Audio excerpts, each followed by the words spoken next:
Okay, just wondered actually. It's starting tomorrow, but have you got any insight on Stuart Lee's comedy vehicle? I don't are have you much. A part of it at all? No, I'm nothing to do with it. I'm nothing to do with it. But it's he asked me to come do a part, but then the sketch got cut out. So, right. but no, you know, it's not. It's I've heard great things about it. It's getting amazing previews. Andrew Collins has seen a couple of episodes and says it's great. Yeah. I mean, it's like you know, it's more like Dave Allen, I think, which you may not remember, which was a great. The first sort of stand-up on TV who really kind of worked, just doing like he used to sit at a bar and talk. And so it's, you know, it's great that he's been given this opportunity finally to do something more interesting on TV, you know, and I think it's going to be a massive success. I think I don't know if necessarily it'll be a ratings winner, but I think it's going to be a critically acclaimed success, and I imagine will win awards and whatnot, which is, you know, is well deserved finally for Stuart. It's worked. You know, I think both of us have been through the same thing, and there's an element where people go, "Oh, it must be horrible for you," and there's an element where you think, well, you know, it is weird to think it's kind of like Fist of Fun, but with one of us rather than both of us. But it isn't exactly, you know, it's him doing his stand-up thing, so it's much more his thing. And to be honest, I would rather one of us got a TV show than neither of us did.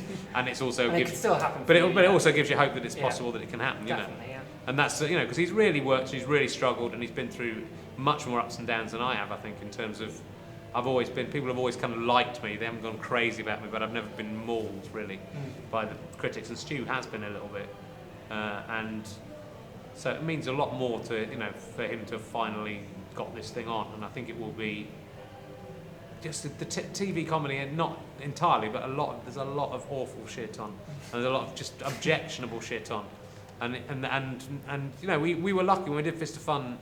There was still a kind of atmosphere of let's create interesting stuff and let's give someone a chance and let's put together a sketch show written by some people who have a vision of what their sketch show should be, rather than let's create a sketch show with the person from that show and this show and that show and this person writing and get 50 writers, and you just get, some of them are all right, but some of them are just really awful, and some of them are just, there's so many things I think I've seen Chris Morrison misunderstood what was great about Chris Morrison, tried to be edgy and just unpleasant, you know. And I just don't believe that they have the audience that the channels say they do. I just don't, you know. Well, maybe it's just the people I meet.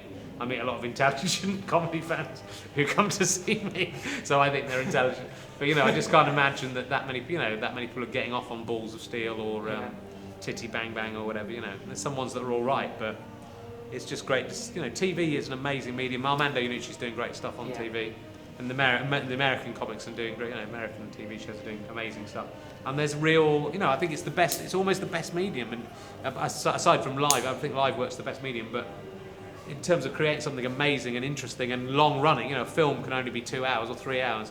But so The Sopranos or Curb Your Enthusiasm can, you know, be an amazing thing. So. Yeah. And just wondered, what does the future hold for you? Holding up food. What do you want? What are they? I don't know. One of them's one thing, and one of them's another thing. So. Oh, I'll have that. Do you want that one? Yeah. I'll put it here, and then you can guess what. We'll let you go through. Thank but, you. I mean, what does the future hold for after this tour's finished? Just writing another show, or? I'm writing a new show about the Hitler moustache for Edinburgh. I don't quite know what it will be, but I might grow a Hitler moustache. But I'm just interested that the Hitler moustache has taken the blame for what Hitler did. Really, and no one has one anymore. So I'm just interested to see why that is and look at why an icon, you know, an icon can, you know. I'm trying to reclaim it for comedy because originally it's a comedy moustache by Charlie Chaplin. And I'm writing a book, which we haven't got the title exactly for at the moment. It's called Act Your Age, Not Your Shoe Size, which is about being a man in his 40s who's immature, and just me, really, I think just telling the story of the year I turned 40 and the kind of ridiculous and disgusting things I got up to. You know, I've seemed to be mining my own life and being honest about my own life, and it seems to be kind of working for me, so I think I'll do more of that. And then it's just, you know, things are definitely moving in the right direction, but I want to keep doing the live work and building that. The podcast will be carrying on. Yeah. So the podcast, we'll see what happens with the podcast, and the blog will carry on. And you know, I think I'm going to try and write more books, but I'd really like to write some more scripts. I had a script I did a thing for ITV a couple of years ago about a family, and I tried to write a sitcom version of that, which I thought was really good.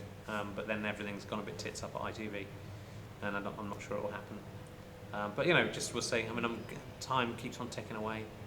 It'd be nice to have, you know, it'd be nice. I think it would just be nice to get something that was recognised more broadly. But I feel like I'm getting to the stage where I'm very happy with where I'm at, and I would happily take this for the rest of my life.